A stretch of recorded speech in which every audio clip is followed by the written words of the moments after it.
Okay, I'm live.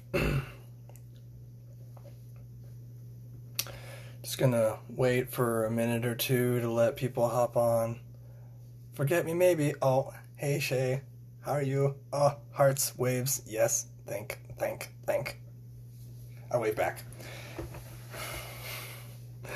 Oh man, it's been a long time since I did a live, honestly. I think it's been like a year or something like that, so forgive me if I babble or fall over my words or my voice cracks or anything like that. It's been a fat minute. Quarantine has made me much more like socially awkward.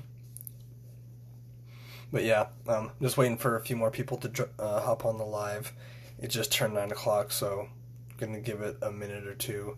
I have like 5 questions already prepared from please babble like a brook. Yes, I have like 5 questions from some people who already dropped questions into my inbox prior to the live to help me kind of carry myself on just in case no one shows up or no one has any questions or anything like that. But so 9:01. All right, well, I'm gonna give it one more minute and then I will start babbling like a brook, because I guess that's what you're supposed to do on lives. It's kind of a one-man show, isn't it?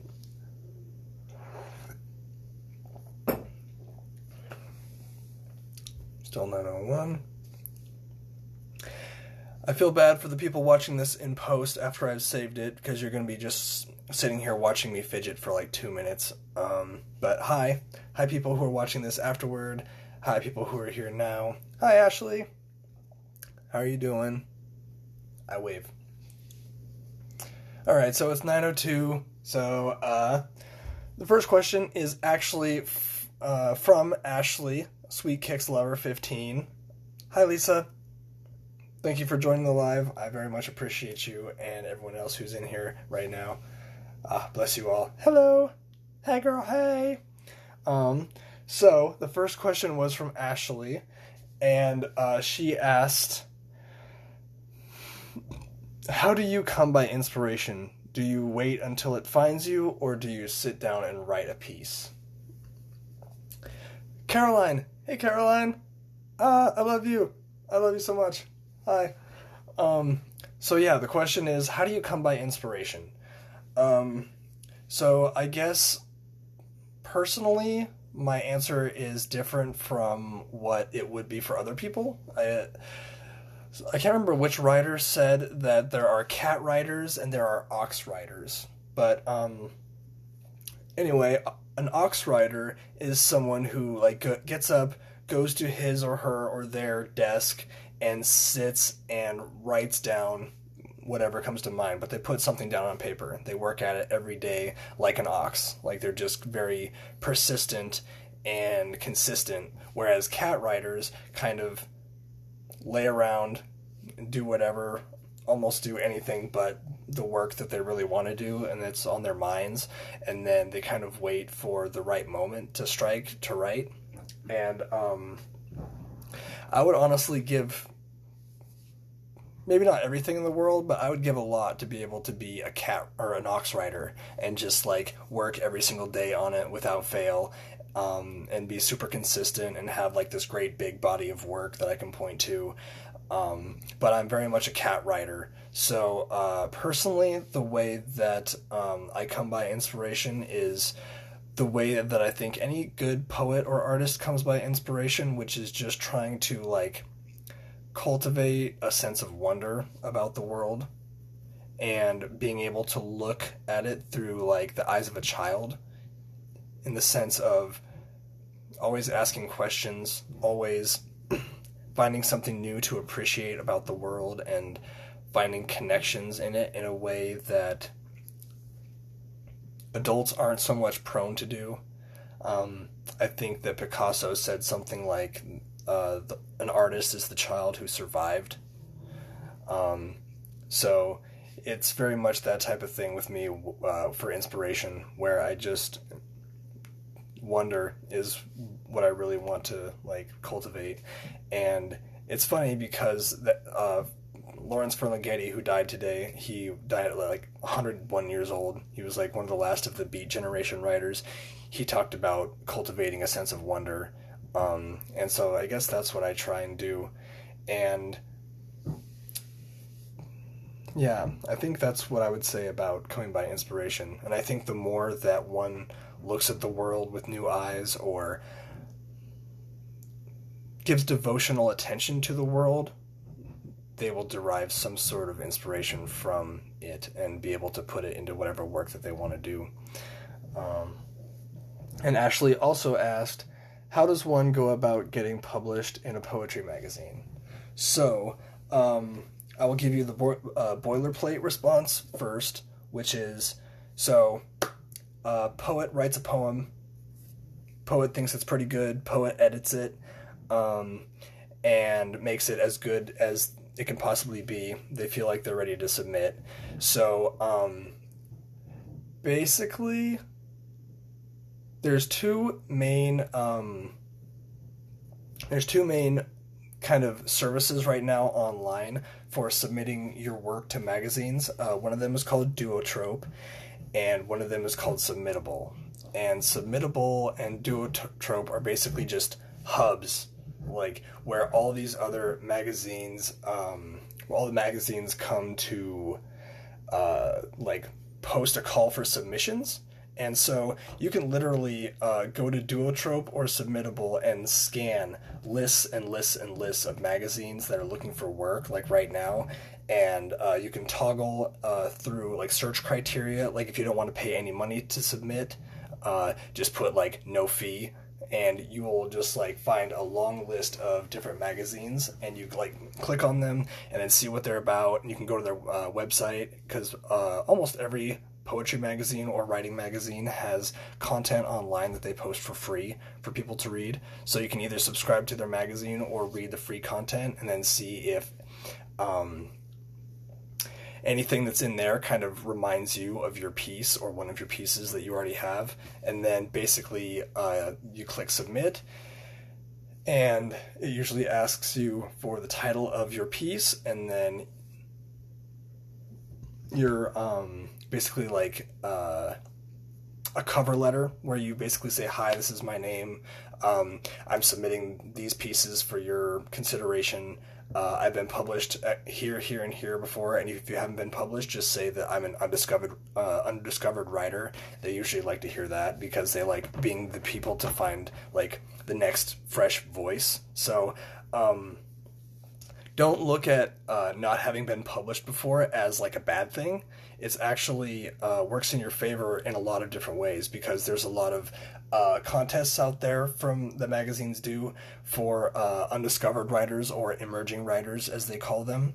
One thing that I like to do is if I find a book of poetry that I really, really, really, really liked, and an author that I really, really liked, usually in their collection of poems, they'll have a page in the book, like an index, where it says where each poem of theirs was published in what magazine before it became a collection.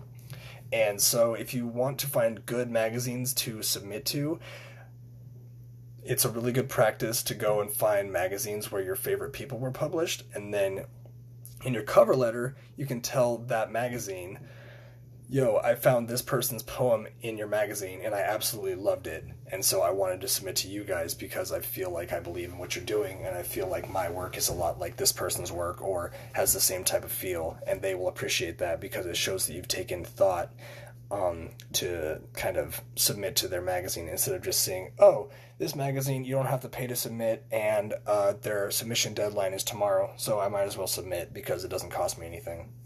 So magazines like to hear that you have given thought to what you're doing and where you're submitting. Yeah, I think that's pretty much covers that question. And Ashley also asked, how were you first introduced into writing / poetry, and made you think, hey, this is for me? Brandon, what's up? How are you doing? So the question that was just asked was, how were you first introduced into writing poetry that you thought, hey, this is for me? So, okay, so I first started out writing fiction, like short stories and novels, and I think the thing that attracted me to writing was world building. Like, I used to play video games a lot when I was a little kid, not so much anymore, but I really liked words just because words mean things. Like, you can create a whole range of experience and emotion when it comes to words. And so when I found out that you could, like, write stories about people like yourself or like people that you knew, the first thing that got me into writing was this series of books about basically kids who were playing sports, and it was called the Alden All-Stars. And I was like, oh, I could write books and stories about my friends and how we like to play basketball, and we like to play baseball, and we like to skateboard, and we like to ride BMX bikes. And so that's what I did for like 2 or 3 years was I would write stories about thinly veiled fictional counterparts to my friends. And I did that for a really long time. I ended up eventually, by the time I was in college, I ended up writing 2 or 3 novels, and they never went anywhere because personally, I didn't feel like they were that good. I wrote poetry when I was younger, but it all like rhymed and sounded like someone trying to write poetry, which was just kind of not exactly what I wanted, because to sound like you're trying to write poetry is like you're trying to make something that you're writing sound like a preconceived notion of what that thing is. So, like, I'm trying to arrive at a preconceived notion of poetry as opposed to just writing poetry, my poetry, that sounded like me. I was sounding like someone who was trying to write poetry. So it just was so, full of artifice and bloated with just fakeness, and it rhymed, and I really don't like poetry that rhymes, but that's like a personal thing that I that I just deal with. As you see, and as you'll notice, if you read my poetry, most of my poetry does not rhyme. Francis, what's up, dude? Yeah, but so most of my poetry doesn't rhyme, but I think the thing that I was first introduced into writing, where I felt like it was for me, Maya, I love you. Hello. My first introduction to writing was probably world building and how I could go somewhere else in my mind. Because I was from a town that was really small and I just didn't feel like I was going anywhere. I just felt like incredibly bored. So my cure for boredom, in addition to watching TV and reading, was to write, I guess, and just make things that were coming out of my own head and bring them out into the world, and hopefully people would enjoy them.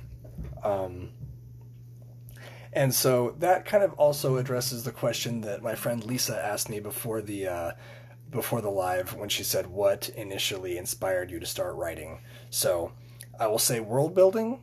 I will say taking something inside me that didn't exist in the outside world and bringing it to people to see if they liked it, or to share my version of the world, to share my version of my inner world.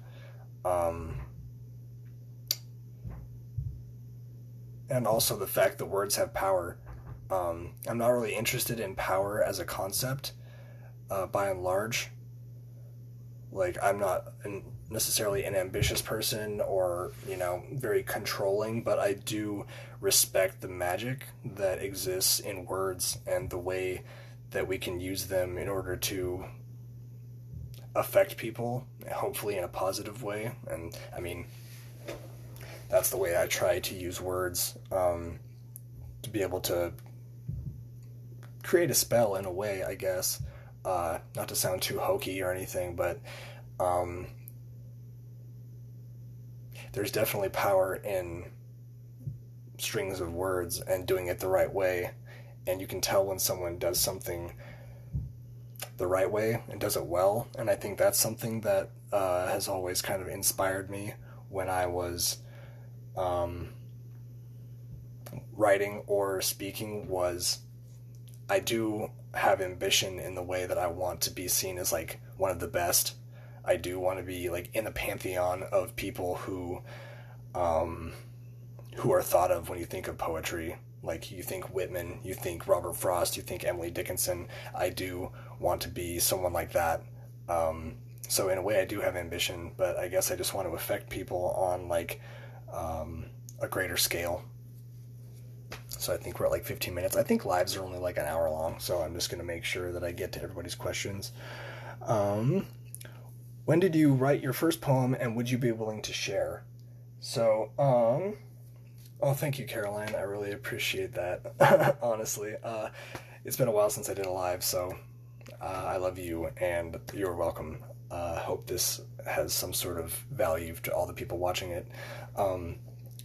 Watching me talk. So when did I write my first poem, and would I be willing to share? So I think my mom saved my first ever poetry attempts from the burn barrel, but they are absolutely terrible. So no, I will not share them. It's like if you have a picture of you wearing headgear and braces, and now you're this like incredibly good-looking person, which I'm not necessarily, but my poems now look incredibly good as compared to the headgear-wearing poems that I wrote when I was in high school or junior high, so I will absolutely not show those, or that. So, sorry, but let this be a lesson to you that no is as equally a valid word as yes. So I'm saying, nah, I will not show that poem, but let's see. Okay. Caroline asked, what do you think well-written poems have in common? Okay, so,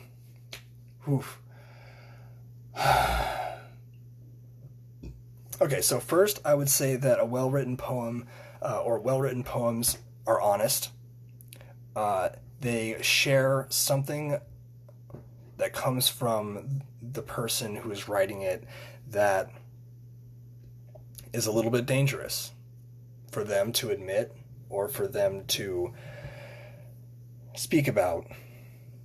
It's risky, it's daring, it's vulnerable. Like, people respect vulnerability, and it's because you set yourself up for the possibility of being judged or for being seen as weak.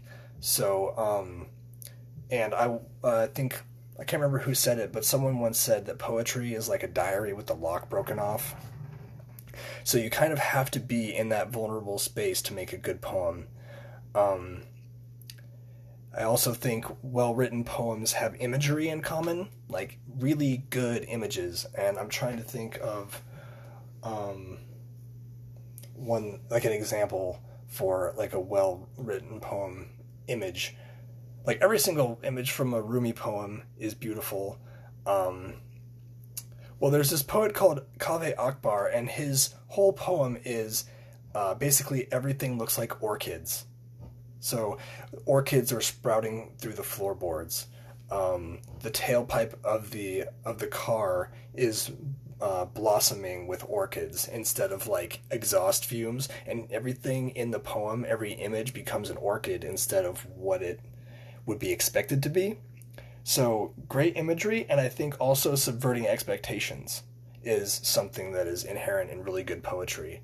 You come to a poem and it starts off talking about one thing, and then suddenly it'll trigger another association and it'll go to something completely different, and so you have this really, really weird connection where it's showing something within the poet because they're making a connection that you never would have thought of before, but it surprises you, and so it keeps your interest and it stays exciting because it doesn't stay in that same one-dimensional vein of thought. So yeah, I think those are like some really good criteria for what a good poet or what a good poem has in common, or what good poems have in common. What am I reading right now? I am actually reading this book called The Dharma of Poetry, and I think it's by John Behms, Behms, I think. But so The Dharma of Poetry is a book about how we can have spiritual experiences through reading poems and interacting with poetry. And lately I've been like on a super huge Buddhism kick. I've also been reading Becoming Bodhisattvas by Pema Chodron, the female Buddhist monk who writes really amazing stuff. And so, like, I also just got sent a talk that Ram Dass did about the Dharma. So, like, I'm super, like, the Dharma is just barraging me, like that series of hearts that someone just sent. Thank you for the hearts, by the way. It keeps me going. Everyone must like me. It is imperative. So thank you for that. Oh, there's more. Oh, look at that. Oh, God, it feels so good. Anyway, yeah, the Dharma is something that I've really been interested in lately because I feel like I've finally hit on it, about like what my Dharma is and being a spokesman for poetry. And if you guys go, thank you so much for the hearts. Oh my God, you guys are so cute and sweet. Oh God, oh God. Okay. Oh Jesus. Okay.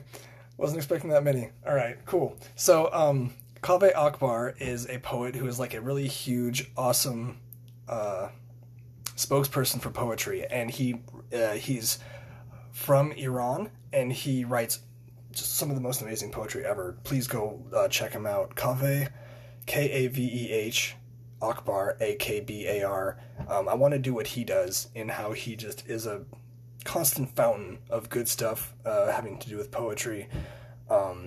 So yeah, the Dharma of Poetry is what I'm reading right now. Let's see. Thank you, Maya, for saying that you're so proud of me for keeping up with my writing, and I really appreciate your compliment on my poetry. Oh, geez, you're so sweet. Okay. Shay says, how many of your poems include awkward situations or attractions you feel towards people in your life, and how do you overcome the potential anxiety of feeling that the poems may expose you? Oh, Lord. Okay. Damn. All right. So I'm going to say a very simple phrase in how do I... so many of my poems include awkward situations or attractions I have towards people in my life. Oh, God, all my friends are fucking pretty. What do you want from me? They're just so fucking beautiful. Like, ugh, it's kind of uncomfortable at times, honestly. Jesus. So many of my poems include awkward situations or attractions I feel toward people in my life. And I overcome the potential anxiety of feeling that the poems may expose me by being brave. And let's not confuse that with not being afraid. In order to be brave, you have to first be afraid. That's why bravery doesn't necessarily mean stupidity. Stupidity would be not knowing that you're in danger or not caring.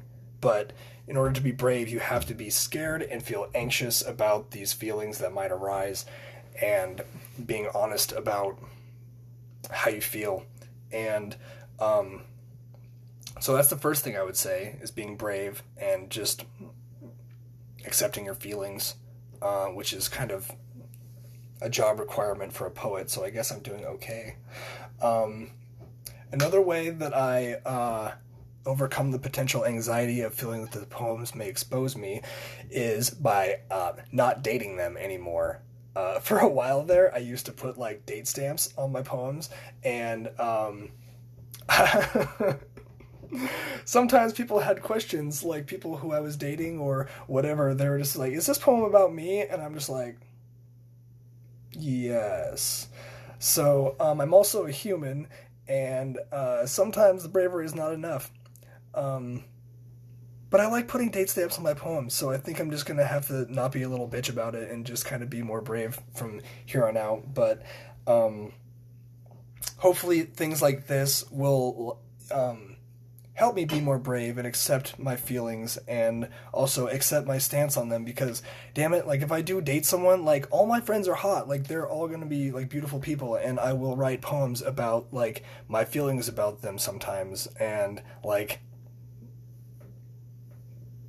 I'm not sorry. Is it hard to be so vulnerable in your poetry? It can be. It can definitely be difficult to be vulnerable in my poetry.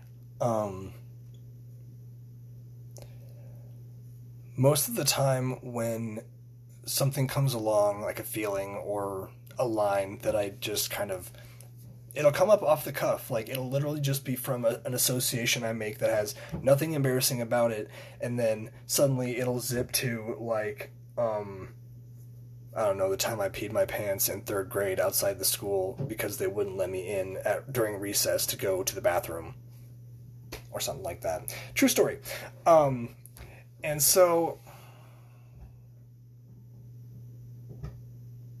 I think my ambition and my dedication to my poetry is the thing that helps me get over that fear of being vulnerable, because if I have a moment where I wonder if I should put it in the poem or not, I just think to myself, and I just ask myself, I'm like, bro, are you really going to steer away from this uncomfortable thing that's going to make your poem better?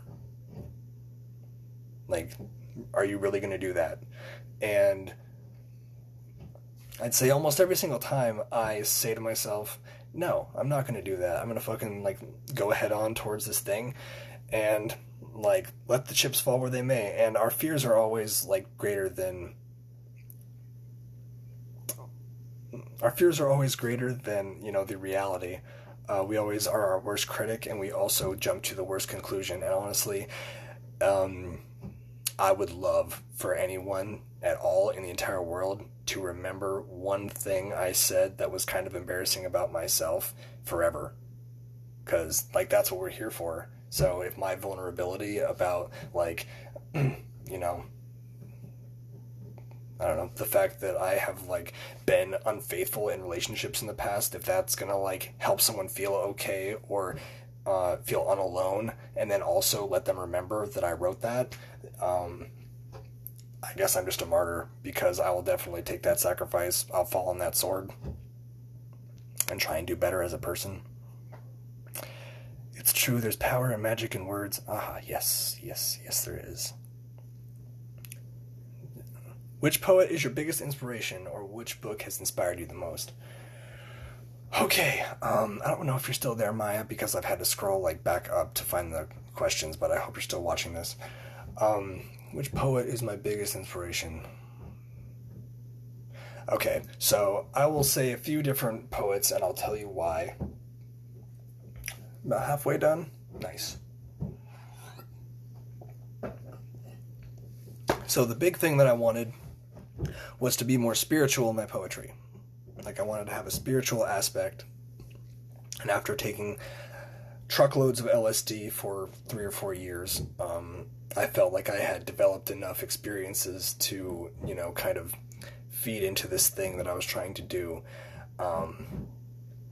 But it was a poet that I found online because he's one of the most often quoted poets in the world, and his name is Rumi, Jalaluddin Rumi, and his collected poems, translated by Coleman Barks, is one of my favorite books of poetry ever.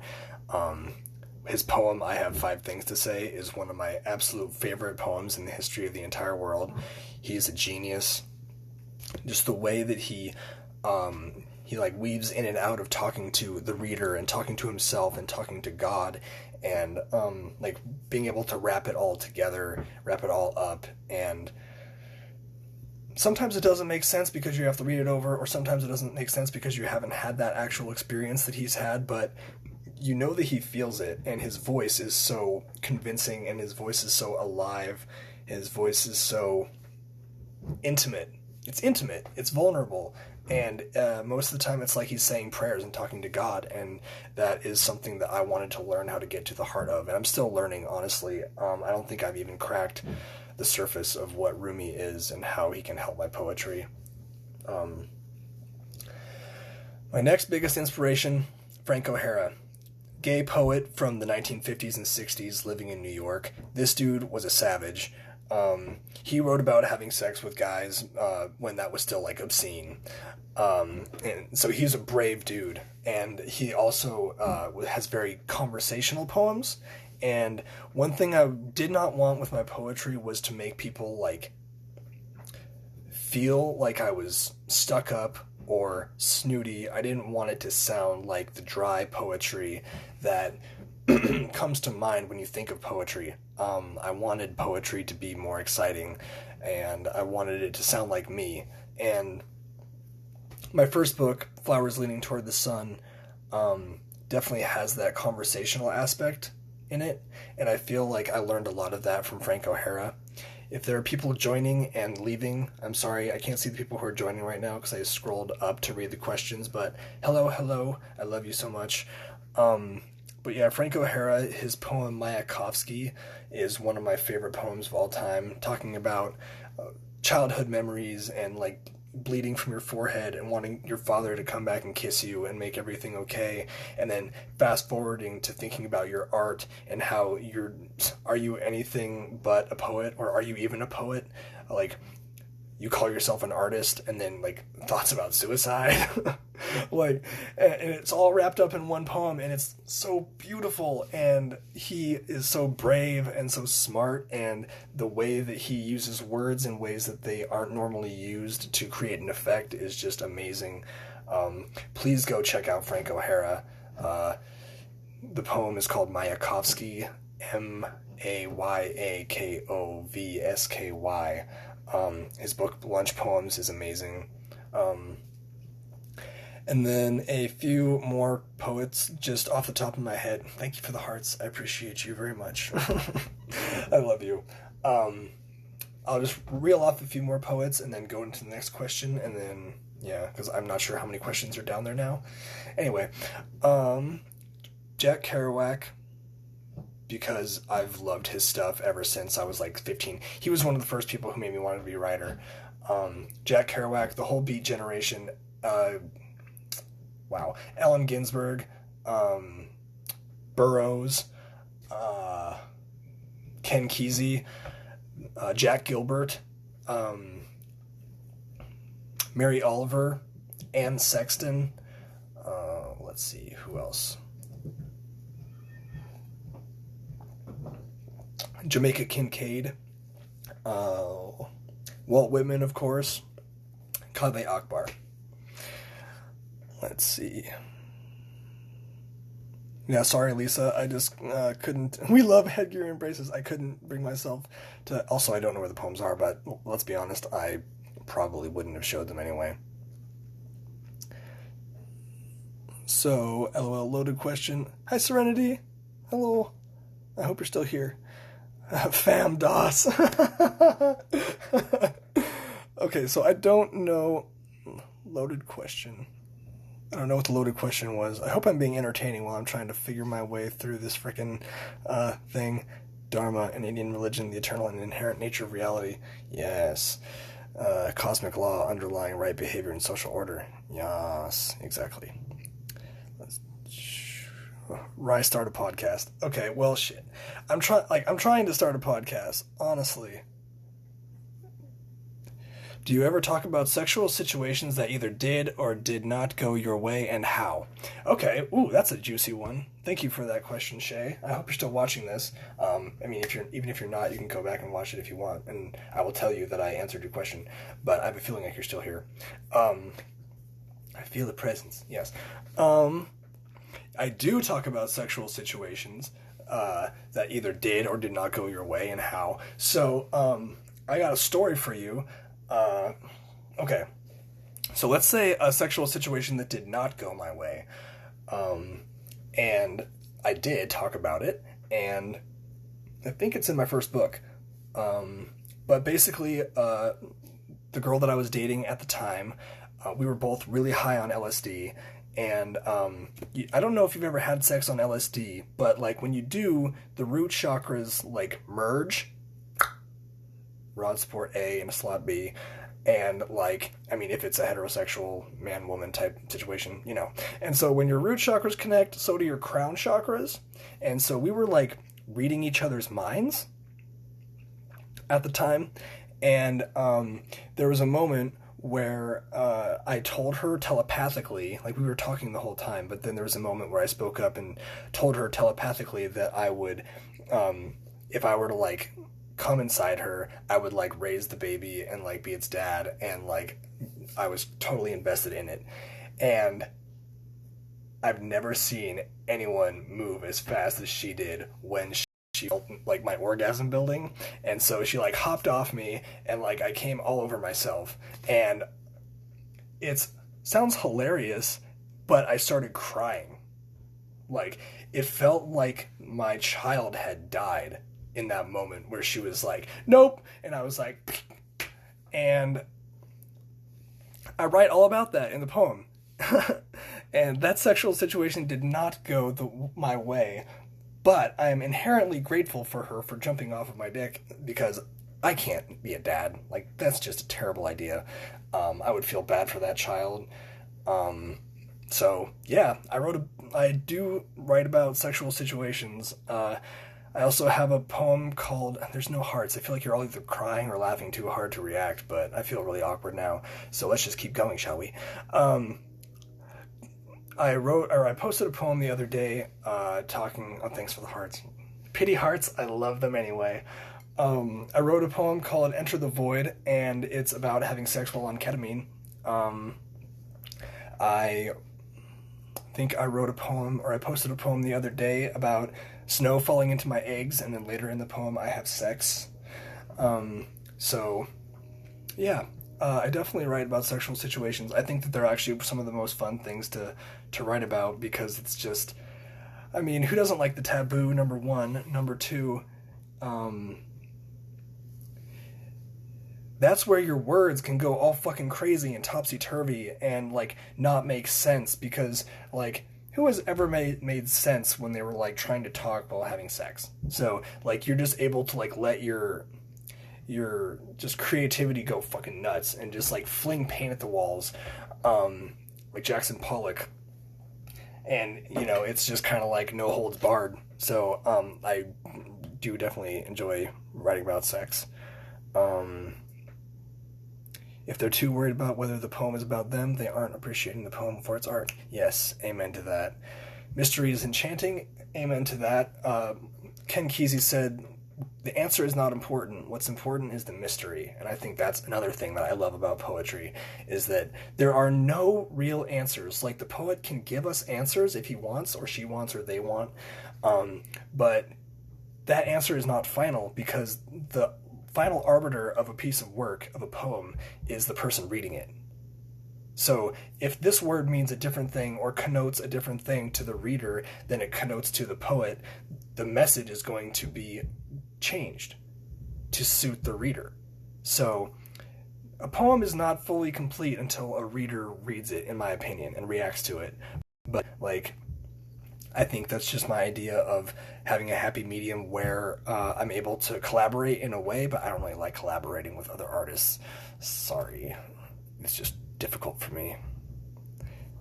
That's definitely happened to me too. Vanita, I'm not really sure which thing you're referring to, but you can comment deeper. The number 5. 5 things to say. I can't write that fast. Mayakovsky. Oh, you're posting links. Thank you so much, Serenity. That's super helpful, actually. Yes, Miscarriage. Oh, you read the poem. Oh, yeah. My poem called Miscarriage in Flowers Leaning Toward the Sun is about that sexual situation I just talked about. I think you make a great dad, TBH. Oh, bless your heart. I appreciate that. My brother's already got it handled, though. He's got the kids. I'm over here just... My kids are my books, I guess. Has anyone been offended by your poems enough to make you regret it? I think... Well, no. I mean, short answer, no. No one has been that offended. But I also don't really care.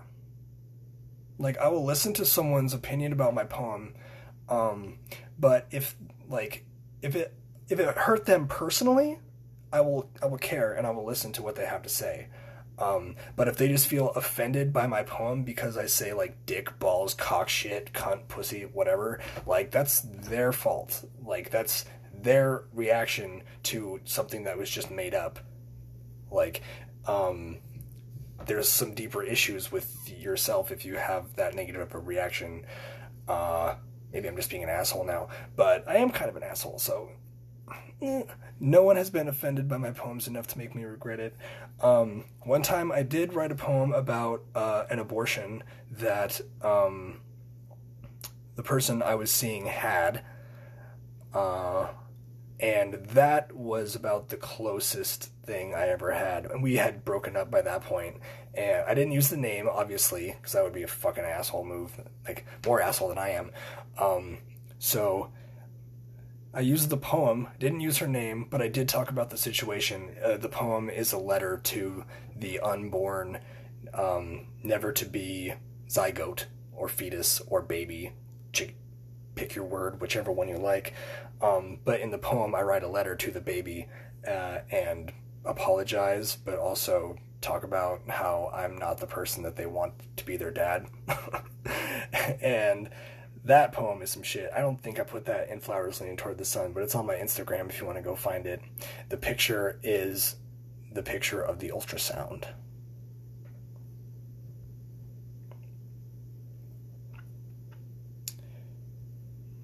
Peeing my pants because the teacher wouldn't let me pee. Yes. Okay, so I need more questions now. I don't know what to do. We are at about 41 minutes, and I'm having a lot of fun. I don't know. Are you having fun? Like, please comment. Let me know if you're having fun, if you're enjoying this, if I just fucking offended you by talking about abortions and like cock, shit, cunt, pussy, motherfucker, fart, goddamn, like the George Carlin 7 words that you can't say on radio or TV or whatever.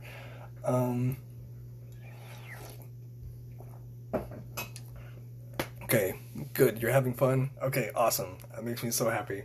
Please ask me more questions. Like, please. Kristen, hello. Cracking up. Yes, I'm funny. I think Caroline said that I should do a podcast, and I really want to. I want to do a podcast called Life Stuff, where we just like talk about life stuff with me and my buddy Eli. But how did you make the physical book? That is an excellent question. Hello again, Kristen. I love you. Thank you for joining. I appreciate it. We're at 5 viewers. I think we barely dipped below 5 once this got rolling, so that's cool. So, I made the physical book. There's a bunch of different places that you can self-publish at, but different ones charge different amounts of money.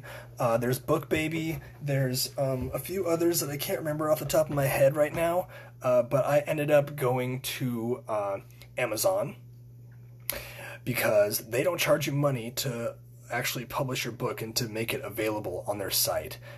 It's called Kindle Direct Publishing, and they walk you through all the steps. You make money. It's print on demand. So you upload your doc, like your Word document or your PDF of your book, and then you fill in all the fields like the date it's supposed to be published, author name, subject, area, category, theme, all that type of stuff. And so then you also upload, they either have a program on Kindle Direct Publishing where you can create your book cover, or you can have someone else do it for you. I had someone else do it for me because I know a lot of amazing artists who want to get their name out there, so I was happy to, like, you know, provide that while getting something in return. And then so basically it's print on demand, so the book doesn't really exist in reality printed out until someone orders a copy. So and you as the author, you get 1,000 author copies where you buy the book not for how much it costs, but how much it costs to make. So that's what I did. And then I ordered like a bunch of copies, and then I sold it by hand because I could make more money selling it by hand than I could getting it through sales on Amazon, because they take a chunk if they print it and then ship it. So I just took more, bought them at the author price, and sold them. And I don't know if I should be saying this out loud now that I think about it, but you know what? Middle fingers up. Fuck it. Kindle Direct Publishing does do you very well, though. They don't do you dirty. Like, it's actually a really freaking great service, and like, I'm super grateful. Like, I don't like Amazon at all. Like, fuck Amazon for the most part. But they allow people to put their stuff out at a very low cost, no cost technically, because the cost only comes out when they print the book, and so they take that out of the chunk that they would give you, and then they print the book and they send it out all of their own, like, you know, with their own people, their own services. So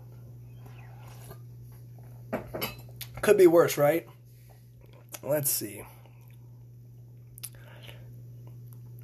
You would be great as a podcast host. Oh, thank you so much. I appreciate that. Thank you. Have you ever gotten off to a poem? If you answer this, I'm going to scream. That's hilarious. I don't think so. No. I am a words person, but I feel like I would need like more participation on the part of like some other party. I don't think I could just, like, words do excite me, but I guess words just don't get me off in that way. I guess I need more manual stimulation. The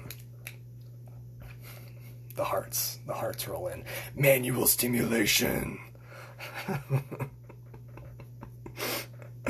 I've definitely been turned on by certain poems, though. Like, there are poems that are, like, super fucking hot, and you're like... Also, as a bonus to that question, someone read one of my poems from my first book, Flowers Leaning Toward the Sun, and in one of my poems I talk about a girl who I'm sleeping with calling me daddy, and then she ultimately ended up later messaging me and being like, yo, this poem was really hot, and as I was reading it, I was thinking, damn, I want to call him daddy, and I was just like, that is like God tier commentary on my book. I never thought I would get that, so that was pretty fucking dope. Memorable moment for a young author, up and coming. Anyway, let's see. Thank you for sharing your secrets. It's easier. I don't know why I'm doing it. I'm probably drunk, and it's also an AMA, so I guess. Okay, so how many poems should I stop at to finish a book? So, I guess I would say, first of all, there's no real good answer exactly for that, because there's Daddy Rye, wow, yep, it's me. How many poems should I stop at to finish a book? That's a very good question, and it's also got many answers. There's this, okay, so there's something called a chapbook of poetry, which is, like, up to 45 pages of poetry. So it's not necessarily like a full book, but it's definitely something that a lot of authors have done. Like, famous authors have made chapbooks, and that's only, like, you know, at most 45 poems, because one poem per page at minimum. You don't, like, run poems on, like, one under the other. If you have space, you go to the next page. So, I'm still laughing. So, I would say anywhere between enough poems to make up, like, a chapbook, which is 45 pages, or just fucking go nuts, and literally the more pages and poems your book has, the more you can charge for it. Because we're not giving this shit out for free, or maybe you are, in which case my answer is the same. Like, put however many poems you want to in it. It doesn't necessarily matter. My first book of poetry had 150 poems in it, came out to almost 300 pages, because I was a little bit wordy, I guess. And I charged $20 plus $5 shipping for each copy of the book. And I think my next book is going to clock in under like 200 pages.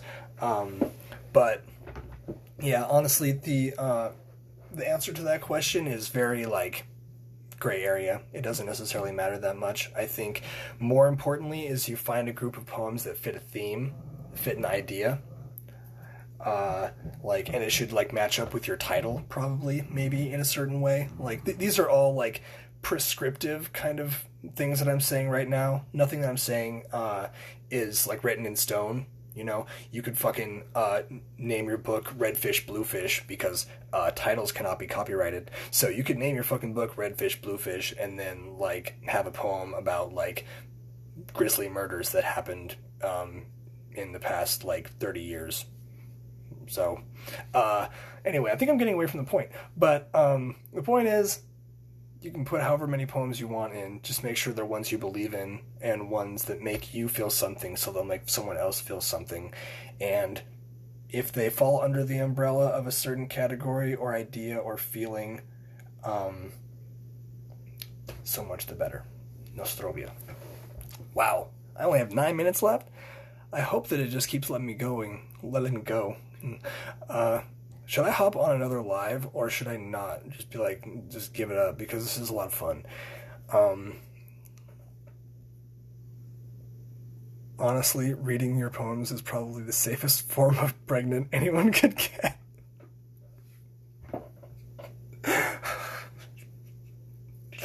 What the fuck? Damn. Alright. I'm down. I'm assuming you mean for me to keep going with the live if this cuts off. Okay. I might keep going. We could also, I guess we could just hang out if, like, yeah, like, I'm down. I don't have anything else to do. Okay. So I do work at 9 in the morning, but it's only like 10 o'clock. But how did I come up with my book title? That's an excellent question. How did I end up with my book title? I think I wanted something to do with flowers. Just because they're beautiful. It's poetry. Also, I was very fresh off of taking like a boatload of LSD over the course of a few years. So, flower child, flowers, all that kind of stuff. But there is a line from the opening song of Incubus's album Like Grenades, where he says, the song is called Quicksand, I think, and then he says, the flowers reach toward the sun. And I heard that like many years ago. It's been like probably 7 or 8 years since I've listened to that song. But that was a song that was definitely still like in my heart. So, how much time do I have? Or battery? Okay, my battery's good. So yeah, I think it was part of that, and then I just like probably read an article, I think, on heliotrope flowers, which are flowers that lean toward the sun, and I was just like, flowers leaning toward the sun. And I was also coming off of a huge depressive episode when it came to life, and I was trying to write my way out of my depression with my poetry. And 2006, that's the year that I graduated from high school. Daddy's old. And so I think I wanted something to signify that even the poems that were sad and depressed and angry in that collection were poems that were trying to reach the light. Like, it came from someone who was battling through some really dark fucking shit, and he was just looking for the light. So my poems in that book are all flowers. Some are just seeds, some barely just sprouts, some fully flowered, but all of them are like reaching toward the sun. And I think that's kind of where I got my idea for the title. Is it weird that I love to hear you talk about yourself? From my perspective, No, it's not weird at all. It makes me feel a little bit better about like doing these lives and then literally talking about myself and my opinions about shit, because my opinions are not boilerplate. They're not written in stone. My opinions might be different one day as opposed to the other, and it's definitely not the final arbiter of what is true and what is false. I would never deign to place so much value on my opinion, but I really do appreciate the fact that you enjoy hearing me talk about me and also other stuff, but it comes from me and I'm just sitting here pontificating, but I really appreciate that. Daddy's getting old.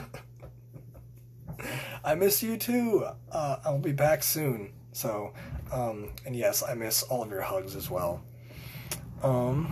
So I think there's like 5 minutes left on this live.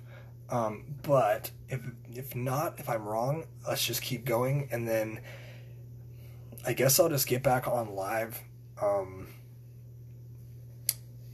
If it stops, like if it ends, I'll post my live, share it as a story, and then get back on if you guys don't mind. I haven't had this much attention in a long time. Quarantine. How many more books do you want to write before you die?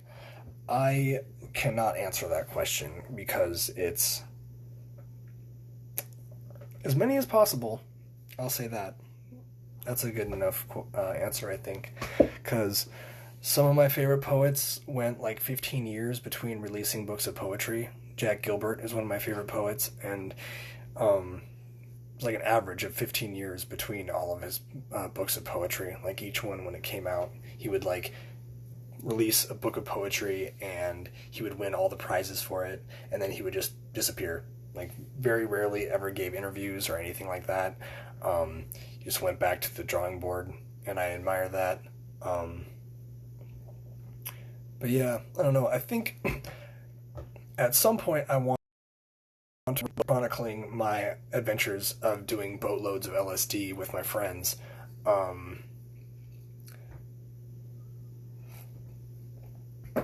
Kind of like Jack Kerouac.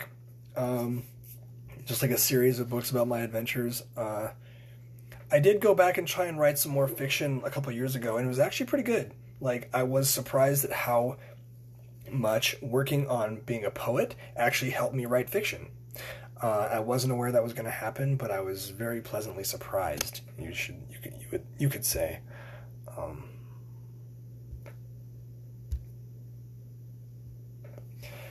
So yeah. I guess that's my answer for how many more books I want to write before I die. As many as possible. This is probably going to make a foray into fiction when I have enough headspace. I'm not sure. The story of throwing things at people while high at a festival. Okay, so I have 2 minutes left to tell the story, but let's say I think it was at Sasquatch when it was still a thing at the Gorge 2 years or 3 years before it closed down. It was the year that Kendrick Lamar was playing there. That's the one. Kendrick Lamar was playing at Sasquatch, and I got really high on like 20 hits of LSD or something like that. Would not suggest that. But anyway, I had a bunch of different adventures before this part.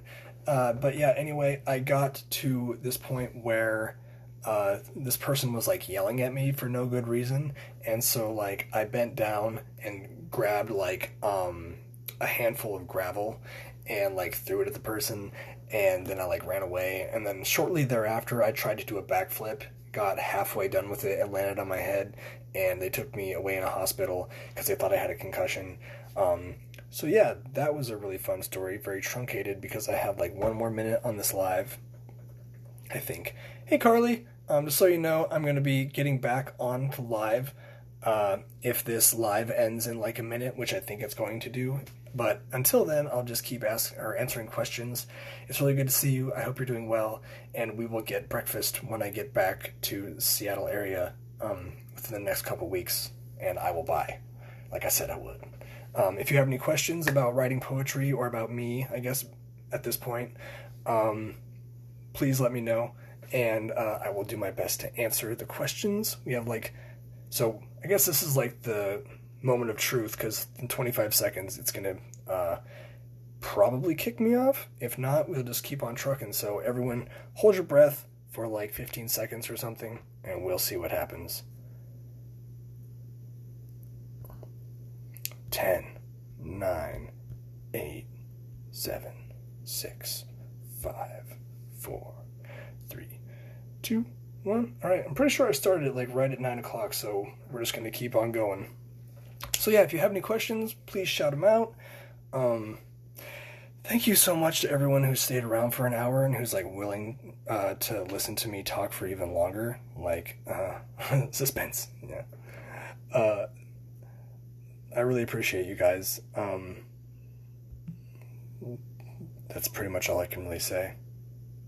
But yeah, if you please keep the questions coming, because otherwise you're going to be forced to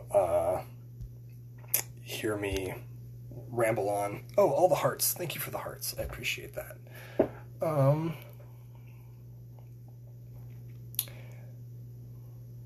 I guess I could tell the story further of when I took a lot of LSD at a festival. Yeah, so, oh, lots of hearts, okay. So basically, God, it's been so long since I told this story, it's kind of weird, but, yeah, so I took 10 hits of acid at one point, and then I took like 10 more later, forgetting that I had taken LSD, and so,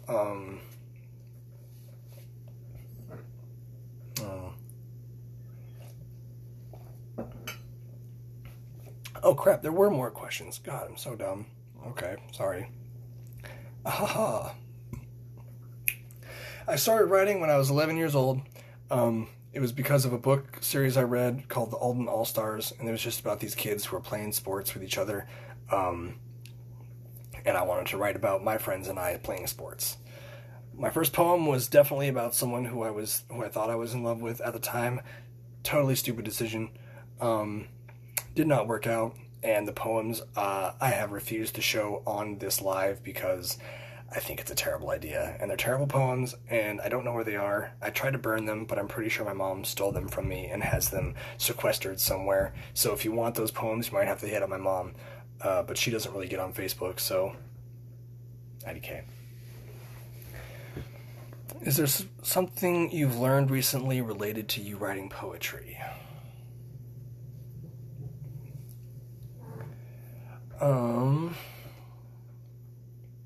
Patience. For me, writing poetry is a very real exercise in patience.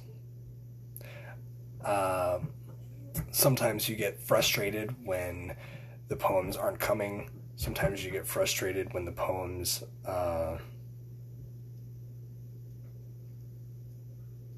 take time to develop, or you're not feeling creative, you're feeling blocked, you're feeling like you hit a plateau, and I learned to be patient, and I also learned to kind of just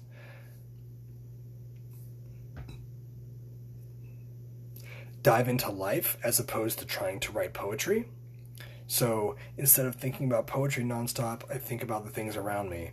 I think about other things I could be doing. I think about my friends and family. I watch movies. I listen to music. I read books.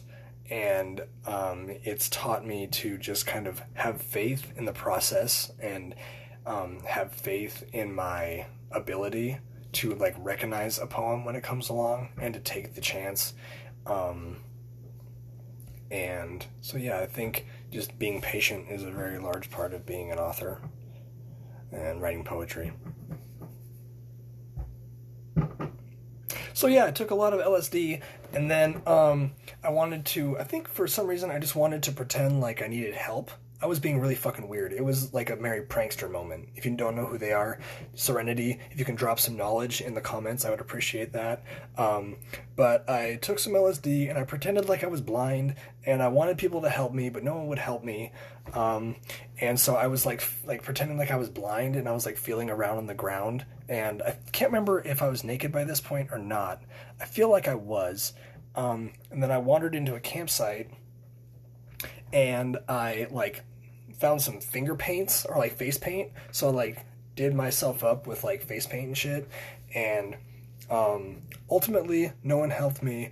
I ended up climbing on the hood of a car. I think it was a VW Bug, but I kind of had my eyes closed, so I can't remember what it was. But I started like pounding on the windshield, and I was like, "Help me, help me!" And and these guys finally yelled at me from behind. They were like, "Hey, bro, you can't fucking do that!" And I was just like, "Well, I need help, help!" And they're just like, "All right, bro, come with us." And so I show up to these guys like campsite where they have other friends there, like butt ass naked, and they're all laughing at my nakedness, which was kind of offensive. But by this point, I had like no shame. I was like nobody. I didn't have a personality. I was just adrift in the world. And so they ended up giving me I asked for clothes, and they gave me a black trash bag and like duct taped me into it. Like they like went around me and like duct taped me into the fucking shit. And then they were telling me they were gonna like go take me to a monk or something like that who was supposed to be at the festival. So like I started walking with them, and I was like really cold because all I had was a trash bag on, and it was like raining. And this guy, like this voice came up from behind me, and he was just like, "Hey, bro, what the fuck are you doing?" And he like put his hand on my shoulder, and like I felt like a huge flood of warmth. And the dude was like, "Bro, what the fuck are you doing? Like, come with me." Turns out it was the guy I bought mushrooms from the night before, and I had like a really extremely amazing trip. But that's another story. And so the dude like brings me back to his campsite. Him and his girlfriend are staying there. He gives me a tie-dye shirt and some khaki jeans, and they're really nice. I still have them to this day. And so like we smoke a bowl, and then I'm just kind of like looking around the surrounding area, and it looks beautiful. It's like Rohan in Lord of the Rings, like rolling hills, like canvas tents. Even though it's like plastic polyurethane tents most of the time, I saw canvas tents, and it just looks so beautiful. And he threw a hacky sack to me. I caught it, and I was like playing with it and doing things. And he was just like, there was a voice. I can't remember if it was his or if it was mine. Yeah, triffed. I'm drunk. But it was like, heaven is the best day of your life. And that phrase just kept like ringing. And it was like, I don't know. It was like a mantra. Heaven is the best day of your life. Heaven is the best day of your life. And I just like started thinking that I was in heaven, and I started like running into like a figure eight, and then I threw the hacky sack at the tent, and I ran away. I started running, and then I got the idea that if I were to do a backflip, I would unravel the secrets of the universe. So I did it, but I only did half of one, and I landed on my head. And so I go to sit down. There's blood, like, dripping down my face. I can feel it. I'm just like, oh, fuck. So then the paramedics come a little while longer. They shine the light in my eyes, and they was like, "What's your name?" And I was like, "My name's Dylan. Bob Dylan." And they were just like, "Your name's not Bob Dylan." I was like, "Yes, it is. It's Bob Dylan." And they were just like, "No, you're not Bob Dylan." Like, and I was like, "Oh, yeah, that's my name, Bob Dylan." And then somehow they get me into a gurney, or onto a gurney, and then they like load me up into the ambulance. I'm not quite aware of what's going on yet, until the doors of the ambulance like slam shut, and then I'm like, oh fuck, like I'm not in nature anymore. I'm not like, what the fuck's going on? And then I look over, and one of the doctors or one of the EMTs is like, I hallucinate him as my dentist from back when I was a kid, because I had traumatic experiences with like dentists when I was younger. So I tried to punch him in the face. I can't remember if I actually made connection or not, but next thing I know, I have like a knee on my neck, and I'm looking to like off into the side, and they're cussing at me and like saying all this shit, and then I was just like, "I'm sorry, but you're my dentist." like, you're my fucking dentist, dude. And then, then they drive off, and, like, I'm looking, like, out the window of the ambulance, and I see the gorge, like, disappear in the background, or in the distance, and then, like, at this point, I'm pretty sure they, like, sedated me, so they put a sedative in me, and, suddenly, there's just, like, I think it was on the radio. Do ambulances have radios? Like music radio? Because I swear to God, I heard like a Third Eye Blind song, and I felt like it was coming from the ether or God, and he was like playing me like Semi-Charmed Life or some shit, but it wasn't Semi-Charmed Life. It was one of their like lesser known things.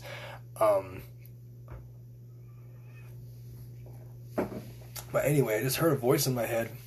I was listening to like millennial alt rock, and then there was a voice that kept saying, "Go the fuck to sleep. Go the fuck to sleep. Go the fuck to sleep. Go the fuck to sleep." So, there I saw numbers like 1, 2, 3, 4, 5, 6, 7, 8, 9, 9, 8, 7, 6, 5, 4, 3, 2, 1, and the alphabet zipping through like back and forth really fast, and then like there was like a light that was like closing off, and right before I fell asleep, I heard like a really high pitched sound like a dentist drill, and I was just like, what the fuck? And then I passed out. And then I woke up in the hospital, and I was like looking around. I looked at my arm. I pulled out the thing, and the nurse shows up, and then she's just like, "What are you doing?" And I was just like, "Can I leave?" And she was just like, "You're not supposed to leave." And I was like, "But can I leave?" And then she was just like, "Yeah, you have to sign a paper." So I was like, "Okay, give me the paper." So then she brought back the clipboard, and I signed it, but I just put a smiley face where I was supposed to sign.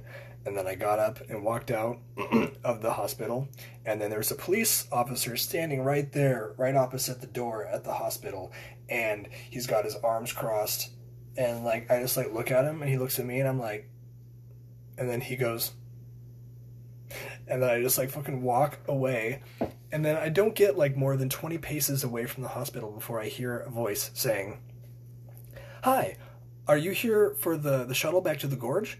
And I was just like, "Yeah, yes I am." And so like literally I get back on a shuttle, I go back to the gorge. They cut off my like festival bracelet though, so I get to the security checkpoint, and the dude's like, "Where's your wristband?" And I was just like, "They cut it off me at the hospital." And then he was just like, "No, like, sorry." And by this point it's dark, so I just like stand there for a second, and I kind of just like look both ways, and I'm like, well, that sucks because you're gonna have to catch me. And I just fucking booked it like right by him, and like went into the campgrounds, and then I just like did some army crawls under some RVs and shit. And then I was just like, wait, there's no way that dude's gonna run and like try and catch me. So then I just stood up and walked back to my campsite, and that's the story of a lot of shit, but mainly doing LSD at a music festival. Way too much.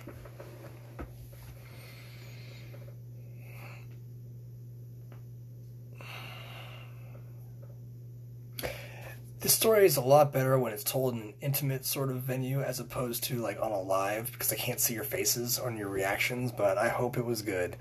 Thank you. We both hallucinated people as the paramedics. Interesting. Thank you so much. I really tried with the story. I almost didn't even tell it because I was just like, oh my god, I'm tired. But, like, I was inspired.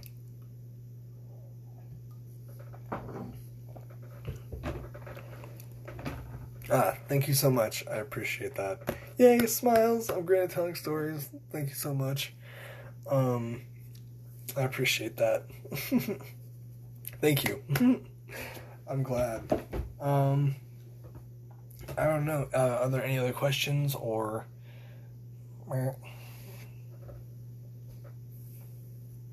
Thank you, Serenity. Thank you, Lisa. Thank you, Kristen. I appreciate y'all. Y'all are the homies right now, just still hanging out after everyone else has been like, I'm tired of this. Inspired. I wrote a poem about it called Heaven is the Best Day of Your Life, but I haven't published it or put it out anywhere, I don't think, just because It's a little bit near and dear to the heart, I guess. Also, I need to go back and edit it, but it's like the longest poem I've ever written. So like, it's not like New Gothic. Oh, hello. How are you doing? But yeah, I haven't published that poem yet just because it's still got a lot of work left, and I haven't gone back and looked at it since I like wrote it and then reread it. So I'm just kind of like afraid of how fucking weird and like convoluted it is. New Goth, Wick, do you have any questions? Oh, all right. Pee and wash your face. Bye, Kristen. Have a good night. Heaven is the best day of your life. Yeah, exactly. But yeah, if any of y'all have any more questions about writing poetry, or my poetry writing in particular, or whatever, yeah, please let me know. Otherwise, I honestly might just go take a shower and then try and find a way to get to sleep, because I do have work at 9 in the morning. I'm trying to be more responsible, not like that kid who took 20 hits of acid at Sasquatch.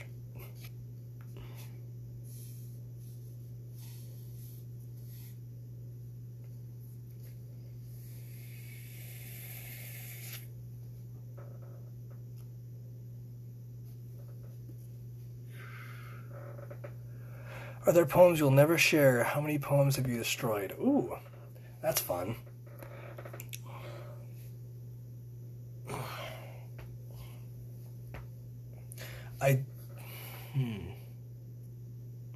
So right now, I don't think there are poems that I have never shared. I'm thinking of having like a certain secret stash of poems from now on to like entice people to go to my Patreon. Here's where the advertisement comes in. Downey Poetics on Patreon. The lowest tier is a $5 per month subscription, where you will be able to find all of my poems in one freaking place, and you can search for them by using keywords and all that good noise. So if you've seen a poem of mine with a certain word in it or phrase, you can search that and find that exact poem where you want it. But I think that's the only time I would actually hide or keep poems for myself, is to like for the money, honey. Because honestly, I'm almost 33, so I'm just not really ashamed of much anymore. I know who I am, and it's just not worth it to me. I feel like I would carry more. It would say more about me if I hid my poems as opposed to just putting them out. I wouldn't feel good about creating something unless I didn't believe in it. If I didn't think it was good, there are poems that I haven't shared that are not good. And so I will say that, though. Not everything I write is fucking fire, even though a lot of it is. Down to one person watching. How many poems have I destroyed? A good number. I'd probably say like 50 or so. I don't really think about them anymore, though. It's just the graveyard. Which of your poems makes you the happiest every time you read it? Oh, shit.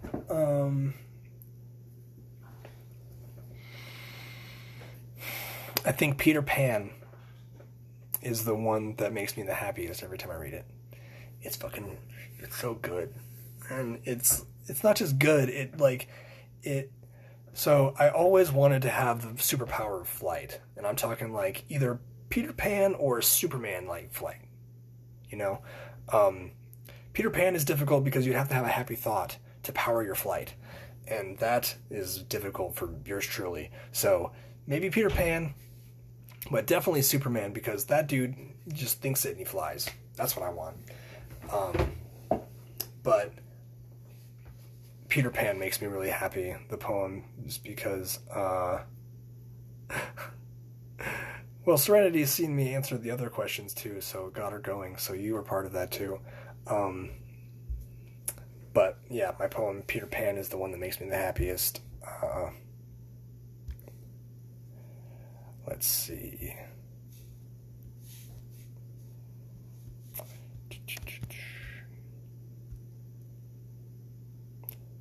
What was I going to do? Okay, let's see.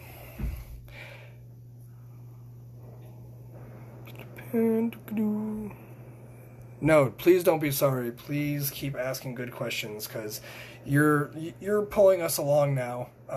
No pressure, obviously. And if there are, like, either way works, I will either go to bed or just keep answering questions, or just, like, hang out, not online, and say I'm going to bed. Depression and just modern day living. I'm gonna go to bed, but, like, going to bed.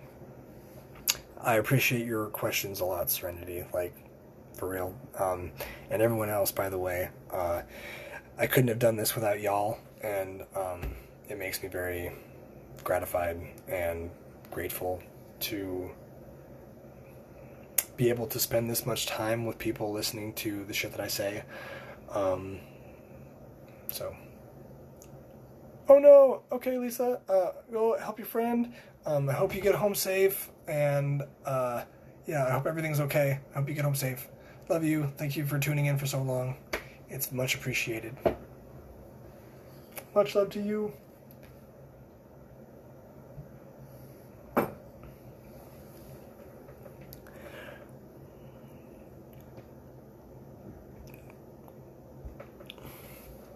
Oh, man.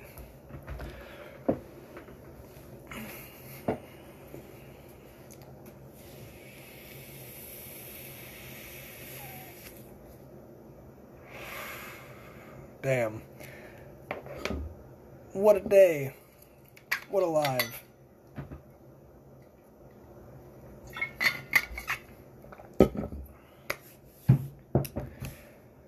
Okay.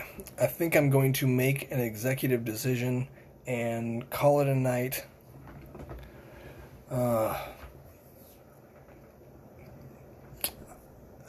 Did you guys have fun? Like, tell me if you had fun. I want to be sure that y'all got something out of this. I hope that I sounded mildly intelligent while being like 3 or 4 beers in. Oh, boo. Okay. I see how it is.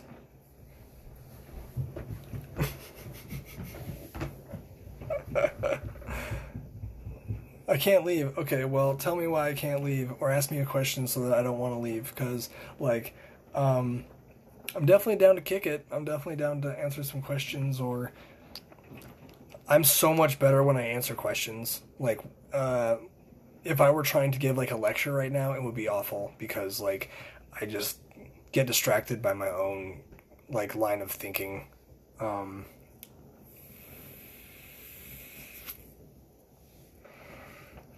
Or you second guess yourself or some shit. But yeah, okay. If you could have coffee with any power, dead or alive, wait. Oh, poet. Okay. Oh my god.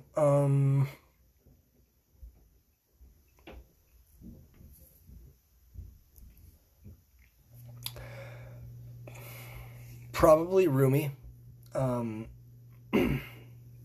Just because his perspective and the spiritual nature of his poetry is just something I aspire to, and the way that he lived in his life. Like, people basically thought he was a saint. Everyone loved him, and it's not necessarily the most important thing, but he operated out of love at every chance. Like, every time he made a choice, he made it out of love. And I think that's something that I aspire to and want to learn more about and would like to learn, like, more from. That makes sense. I'm glad you love Rumi, because I love Rumi too. Excuse me. Fuck. Oh no, I'm out of beer. Well, in this room, I'm out of beer.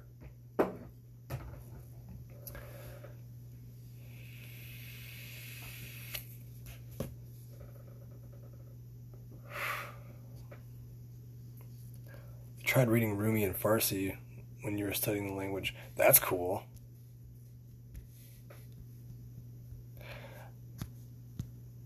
I'm actually trying to learn French on Duolingo right now.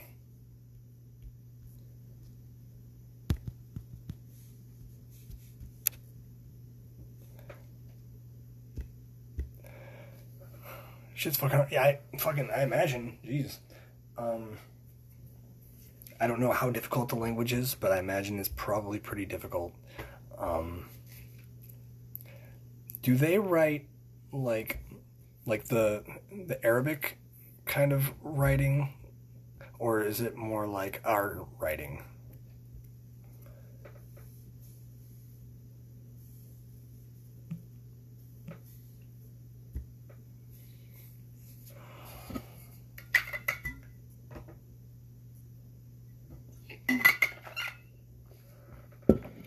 Whoa. Okay, they use the same alphabet. Okay, word. French is great. That was my first language. Can't remember much. It's your first language? That's rad. I only really know English, so.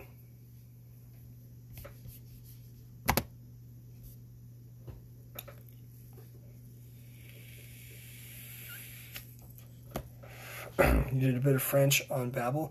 Nice. Yeah, I was doing really well on learning French and like writing in my journal and all that kind of stuff until about 2 or 3 weeks ago, and then everything was fucking like, and I just watched the world burn, I guess, because that's basically how it was. And I still have yet to get back on writing in my journal or learning French, so I guess it's just a process.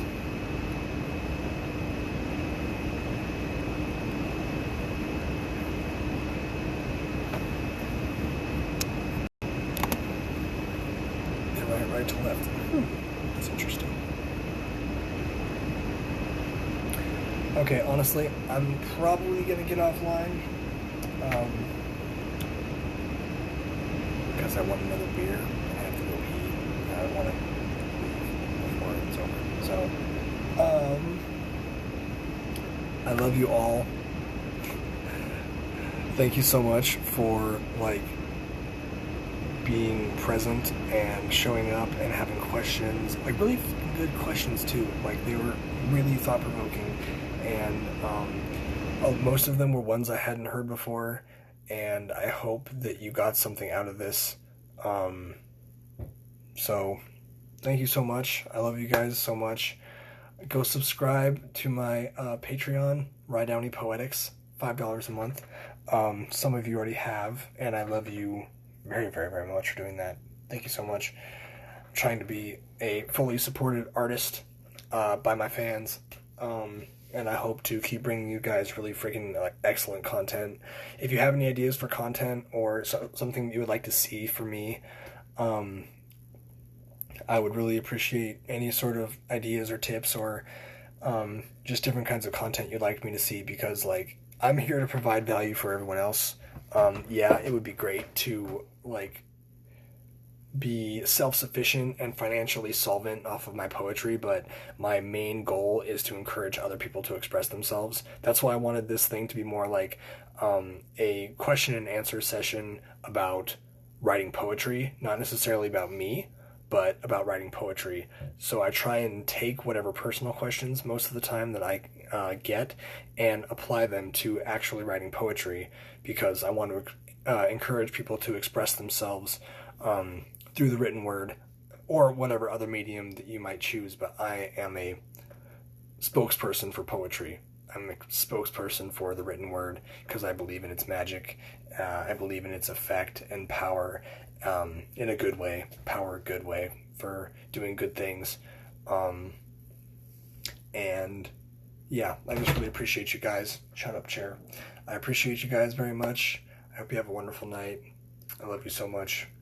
Hugs and kisses, love and warm fuzzies, and I hope you have sweet dreams when you finally get there. And thank you for those tips on picking up language, Kayla.